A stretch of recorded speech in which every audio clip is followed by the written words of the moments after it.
오늘은 이완수 그레너리 투자자문 대표 나와주셨습니다. 안녕하세요. 네, 안녕하십니까. 네. 아니 요즘 대표님 네. 밤잠 못 이루시고 이렇게 시장의 상황을 체크하고 계시다고요? 아니 그 미장이나 뭐 국장 네. 둘 중에 하나만 가면은 제가 네. 잠을 잘 수 있는데 네.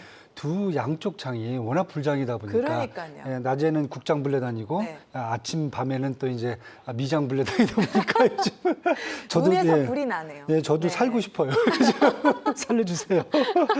아, 네, 좋습니다. 일단 너무나 오늘 또 기대가 되는데요. 일본은행이 오늘 정오에 이제 금리를 결정합니다. 사실은 이제 어느 정도는 동결을 예상하고 있는 상황인데 어떻게 보고 계실까요? 일단은 이번은 또 힘들다. 네, 힘들고요. 사실 이제 최근까지 4번 연속 동결을 했어요. 일본은행이.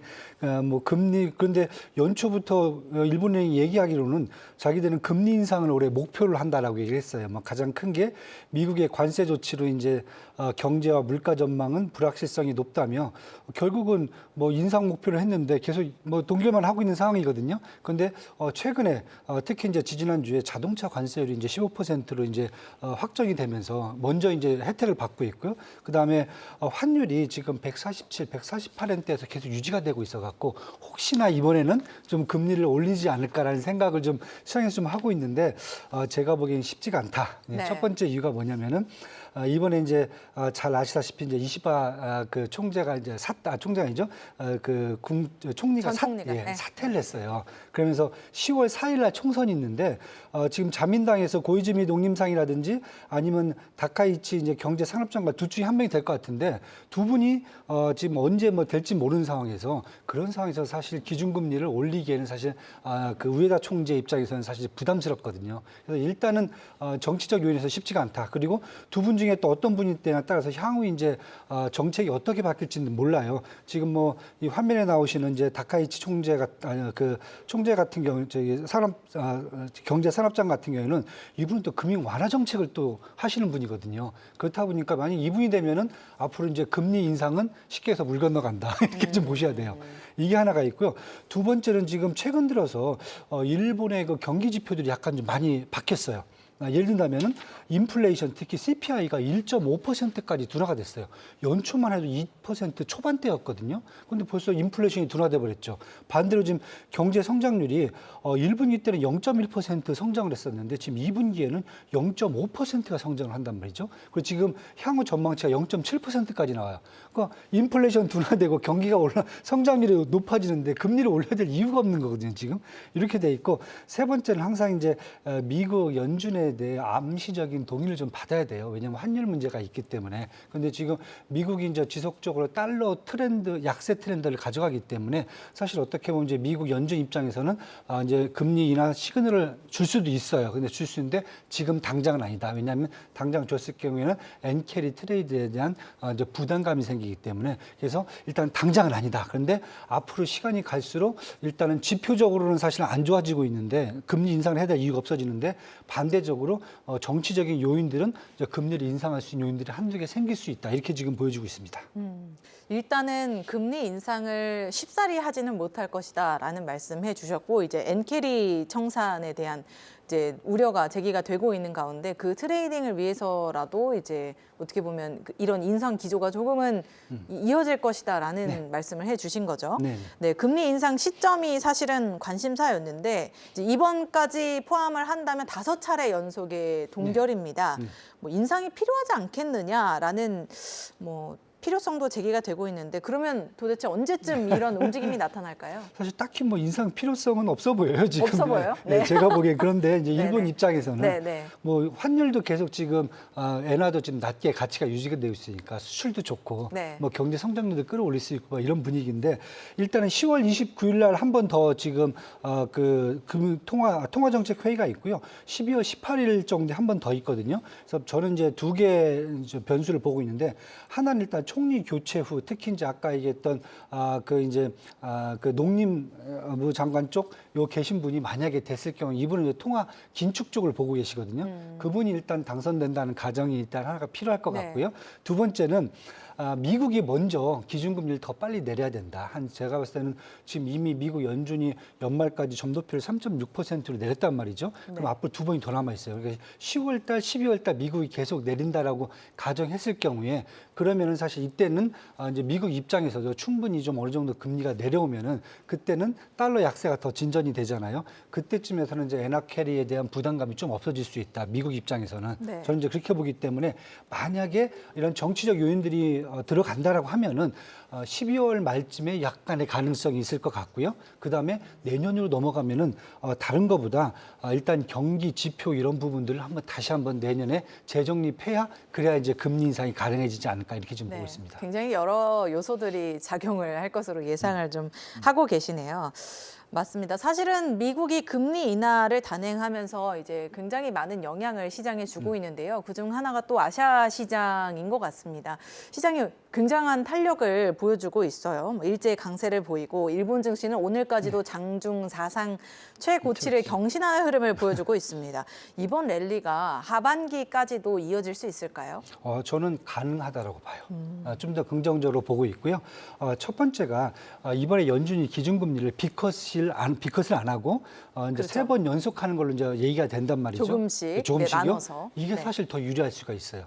왜냐하면 돈이 한 번에 왕창 들어오고 딱 끝나는 것보다 조금씩 시장에 풀리는 게 어떻게 보면 미국 시장에도 더 유리하고 그다음에 그중에 일부가 아시아 시장으로 이제 돈이 흘러들어오고 있거든요. 그 흘러들어온 추가 자금들이 어떻게 보면 저는 아시아 증시의 외국인 자금 유입이 연말까지 점진적으로 갈 수 있기 때문에 더 유리하게 장운될 수가 있다. 그리고 최근에 보시면 이제 원달러 환율뿐만 아니라 이제 엔화라든지 대만 달러 같은 경우 다들 지금 보시면은 약세예요. 왜냐하면 달러가 강세로 가면서 이 해당 지역 통화들이 강세로 가야 되는데 강세를 못 가고 달러는 강세로 가는데 저희 지역 통화들은 이제 약세로 가는데 저희 지역 통화들은 사실 더 약세로 또 움직이고 있거든요. 그러다 보니까 자금 유입이 할 때 외국인들 입장에서는 싼 통화를 조금 더 싸게 살 수 있는 그런 그 기반이 되기 때문에 외국인들의 자금 유입은 저는 연말까지 계속 지속될 수 있다. 이게 첫 번째고요. 두 번째는 이번에 좀 기준금리를 좀 천천히 좀 속도 조절을 했기 때문에 미국 증시가 숨고르기 시간을 가져갈 수가 있다. 왜냐하면은 아시아 증시도 여기에 반응을 할 수가 있거든요. 특히 이제 반도체라든지 AI 밸류 체인들 같은 경우 미국 같은 경우 지금 뭐 저희뿐만 아니라 사실 미국이 먼저 폭등을 하니까 맞습니다. 저희가 따라가는 거잖아요. 네. 대만 증시, 일본 증시 다 거기 붙어가는 건데 일단은 좀 금리나 속도가 어느 정도 조절이 돼야 시장도 좀 숨고르기를 해야 그래야 저희들도 거기에 맞춰갖고 장기간 증시가 반응할 수 있는 요인이 좀 보여지고요.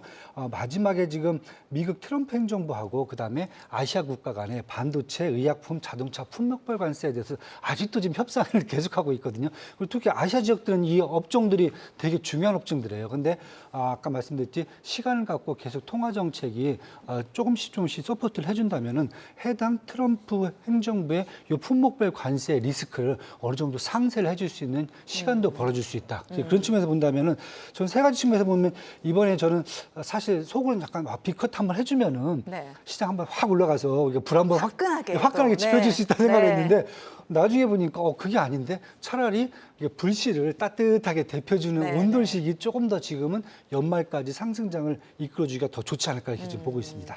화력을 한 번에 쓰기보다는 네. 지속적으로 네, 꾸준하게 맞습니다. 이렇게 시장을 따뜻하게 해주는 그런 효과가 더 좋지 않을까라는 말씀을 해주셨습니다. 사실 그 훈풍들을 이어받고 있는 것 같아요. 그런데 일각에서는 이제 증시가 워낙 많이 오르다 보니까 이 닷컴 버블에 대한 우려까지도 제기가 되고 있습니다. 네. 사실 또 최고치? 또 최고치라는 말을 하게 네. 되잖아요. 네. 이에 대한 의견은 어떠세요? 일단 닷컴 버블 중에서 지금 AI 거품론이 가장 큰 거거든요. 근데 제가 닷컴 버블 얘기하는지 AI 버블로 반도체 고평가로는 제가 지금 한 3년째 듣고 있는 것 같아요.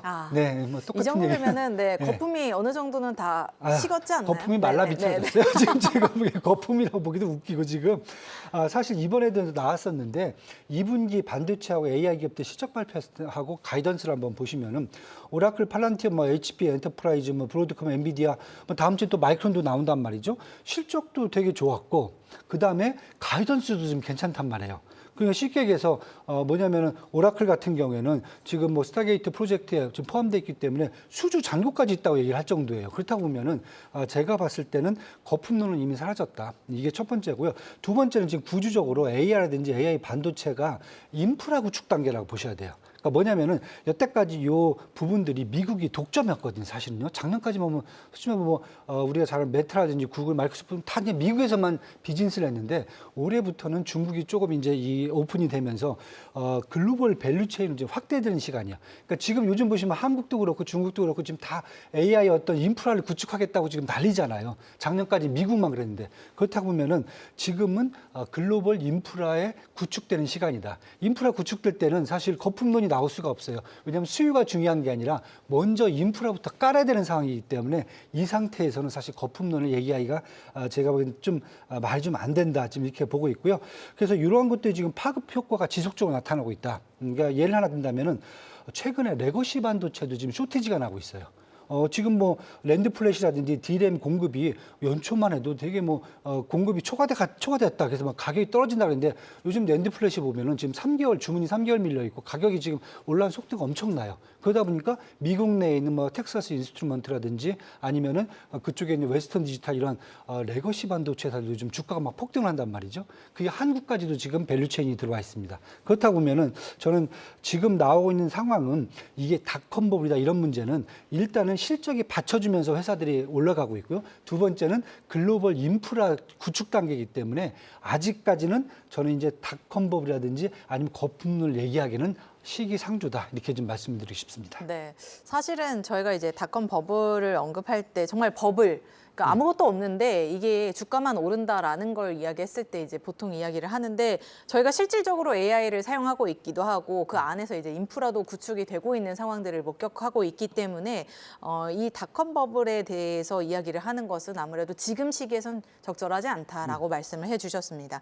자, 이렇게 금리 인하기가 본격화되는 시점에 그럼 어떤 종목과 섹터에 주목을 해야 될까요? 참 고민되네요. 네, 사실 저는 고민하실 필요가 없을 것 같아요. 왜냐하면 그래요? 네, 이제 한국은행도 이제 기준금리 인하를 할 가능성이 높아졌어요. 이제 후속 조치를 해야 되니까요. 그래서 네. 10월 달하고 11월 달에 이제 금통위가 열리는데 시장에서 뭐 두 번 연속해서 한 2%까지 한국도 기준금리를 낮추지 않을까 이렇게 지금 보면서 미국과 연준과 이제 동조화가 간다라고 했을 경우에 한국에서도 사실 이제 기준금리 인하 수혜주들을 저희가 볼 수가 있어요. 그런데 이미 한국에서는 기준금리 인하 수혜주들이 정부 정책에 의해서 이미 서포트를 받고 있어요. 가장 큰 게 기술주잖아요. 네, 맞습니다. 반도체, AI, 플랫폼, 로보틱스, 뭐 로란 봉투법뿐만 아니라 정부의 산업 정책에서 이미 지금 이쪽 분야가 지금 타오르기 시작하고 있어요. 그래서 저는 금리 수혜가 여기도 더 불을 더 지펴줄 수 있다. 두 번째는 금융주하고 지주사가 사실 금융주들이죠. 금융주들이 금리 내 수혜가 되고 있는데 한국도 이미 보시면 상법 개정 세제 개편안 때문에 연말까지 배당률이 한 4%까지 올라갈 수 있다 지금 보고 있으니까 요즘 보세요. 금융주, 지주사 여기에 맞춰갖고 지금 이미 올라가고 있어요. 그다음에 세 번째는 산업적으로 보면 신재생에너지라든지 제약바이오한테 사실 이제 금리 인하의 수혜가 지금 가거든요. 이미 정부 정책이 거기에 포함돼 있어요. 뭐 신재생에너지 요즘 보시면 두산 피어스에 뭐 날아가고 있잖아요. 네. 하나 더 보신다면은 소비재가 사실 또 강세로 가거든요. 이 금리나 시기에는. 그런데 한국은 이미 이제 소비재 증가 쪽에서 K뷰티, K엔터가 소비재를 끌어올리고 있어요. 그러다 보니까 뭐 MZ세대들 글로벌 MZ세대들이 한국 제품 쓰고 있죠. 거기다가 중국, 러시아 외교관계 개선 때문에 이번 종목도 다 올라가고 있잖아요. 그러니까 어떻게 보면 저는 이런 생각을 해요. 고민하실 필요 없다. 지금 가고 있는 종목들이 결국 금리 수혜주하고 지금 딱 맞아떨어져 있어요. 그렇다 보니까 그래서 제가 아까도 이제 한국 이제 증시 더 강하게 연말까지 갈 수 있다고 말씀드린 게 기존에 지금 주도주들이 이 정도로 가고 있는데 거기에다가 만약에 금리 인하라는 그러한 수혜가 겹쳐지면은 기존의 업종들에 계속 뭐랄까 기름을 계속 던져주는 네. 뿌려주는 네. 그런 역할을 할 수 있기 때문에 저는 연말까지 되게 지금 요 두 개 파트죠. 정부 정책과 그다음에 금리 인하 요 두 가지가 섞여 갖고 시장이 계속 갈 수가 있다. 이렇게 지금 보고 있습니다. 네, 그러니까 시장은 계속해서 이제 뭐 화랑을 뗄 것으로 예상이 되는데 그 안에서 그러면 어떤 종목에 주목해야 될까요? 어떤 섹터? 일단 저는 가장 먼저는 반도체 먼저 보셔야 됩니다. 반도체. 네. 반도체는 뭐 미국하고 가장 먼저 지금 동조화가 돼 있거든요. 그리고 전에는 우리가 미국에 이제 엔비디아가 뭐 문제가 있다 그러면 이제 한국 같은 경우에 뭐 미중 간에 갈등이 있다 그러면 한국 기업들이 우리는 어떻게 해야 되지? 새우 싸면 골딩 터진다 막 그런 생각을 하셨는데 요즘 보시면은 미국하고 중국이 계속 싸울수록 한국의 반도체 밸류체인들이 더 강세를 받고 있거든요. 그렇다고 보면 저는 반도체 쪽에서 뭐 삼성전자 뭐 전구점 저희는 뭐 기대하고 있고요. 그다음에 네. SK 하이닉스 이미 이제 위를 뚫었지만은 사실 이제 PR이 이제 포워드 PR이 9배밖에 안 돼요. 한 저는 14배는 가야 돼요. 한 50만 원 넘어가야 되는 게 맞는 것 같고요. 그다음에 소부장도 이제 보셔야 된다. 왜냐하면 전반적으로 리쇼어링도 지금 하고 있고요.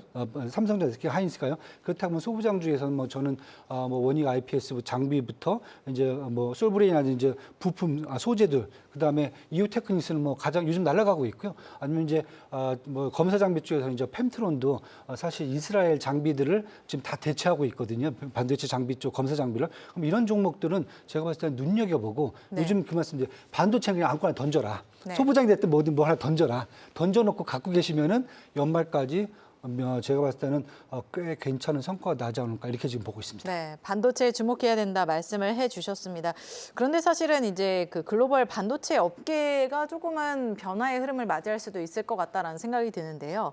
중국 정부가 엔비디아 칩 사용을 금지하면서 뭐 화웨이, 알리바바 등이 잇따라 뭐 자체 칩을 개발하겠다라고 발표를 한 상황입니다. 네. 사실은 이에 따라서 한국도 좀 영향을 받을 수 있을 거라 예상이 되는데 어떻게 보시나요? 제가 봤을 때는 뭐 한국의 어떤 기술력을 더 공고히 해주는 그런 기회가 되지 않을까 저는 좀 약간 반대로 좀 생각을 하고 있어요. 왜냐하면 지금 글로벌 반도체 산업 동향을 보시면은 미국은 하이엔드 밸류체인을 계속 갑니다. 반도체가. AI 뭐 부스트라든지 팹리스도 마찬가지고 장비도 다 하이엔드 쪽으로 가거든요. 근데 요즘은 중국은 이제 레거시 밸류체인들이 올라왔어요. 쉽게 해서 뭐냐면은 양쪽의 반도체 밸류체인을 갖고 가지만은 기술력 차이가 확고하게 지금 눈에 보이거든요. 그런데 지금 이제 그 양국 간의 이제 이런 반도체 주도권은 결국은 하이엔드하고 이제 레거시로 이제 구조화가 되는 거고 이 안에서 요즘 보시면 뭐 미국 같은 경우는 수출 규제 계속하고 있고요. 중국 같은 경우에는 엔비디아에 대해서는 반독점, 그다음에 그 밑에 있는 그런 레거시 반도체 회사들에 대해서는 반덤핑 막 이런 거 갖고 물고 늘어지고 있지만은 결국은 기술력을 극복을 못 해요. 제가 봤을 때는 아직까지는요. 그러니까 쉽게 얘기해서 지금 파운드리도 아무리 지금 SMIC가 글로벌 3위까지 치고 올라도 지금 7나노밖에 수준이 안 되거든요. 그런데 미국은 지금 2나노를 지금 상용화하고 있는 수준이라고 보면은 아직까지도 10년 이상의 기술력 차이가 있습니다. 그래서 저는 이번에 이제 화웨이죠. 이제 자회사 하이실콘을 통해서 어센드를 계속 이제 구축을 하고 있는데 어센드 같은 제품 같은 경우에는 저희가 이 엔비디아가 H20을 이제 판매를 했었잖아요. 중국에다가 사실 거기에는 HBM이 하나밖에 안 들어가요. 거의 안 들어갑니다. 그런데 그 정도 수준을 어센드도 만들 수 있어요. HBM 하나 들어가는 수준은. 그다음에 캠브리콘의 스위안 509라든지 아니면 알리바바의 이제 티에드가 만든 이제 PPU라든지 이런 제품들은 아직까지 하이엔드라고 하기는 우리가 약간 좀 뭐랄까 창피스러워요. 솔직히 말씀드려갖고. 그래서 저는 할 수는 있다. 할 수는 있고 지금 발전되는 속도는 우리가 눈에 볼 수가 있지만은 아직까지도 미국을 따라가기 쉽지가 않을 것 같고요. 그다음에 한국의 지금 반도체 밸류체인들은 이미 미국 쪽과 함께 AI 쪽으로 지금 붙어 있거든요. 그렇기 때문에 아무리 제가 봤을 때 화웨이가 하이실리콘에서 어센드를 그렇게 막 찍어내도 아직까지 한국이라든지 미국의 기술력을 따라오기는 좀 멀었다 이렇게 좀 보셔야 될 것 같습니다. 일단은 중국이 뭐 포부가 넘치는 네. 이 발표들을 잇따라 했지만 그 기존의 강자들을 대체하기는 아직까지는 기술력이 좀 부족할 것으로 보인다라는 답변을 해주셨습니다. 자, 오늘 굉장히 많은 내용을 다뤘는데요. 아쉽게도 여기서 인사를 드려야 될 것 같습니다. 이완수 그레너리 투자자문 대표와 함께했습니다. 오늘 말씀 고맙습니다. 네, 감사합니다.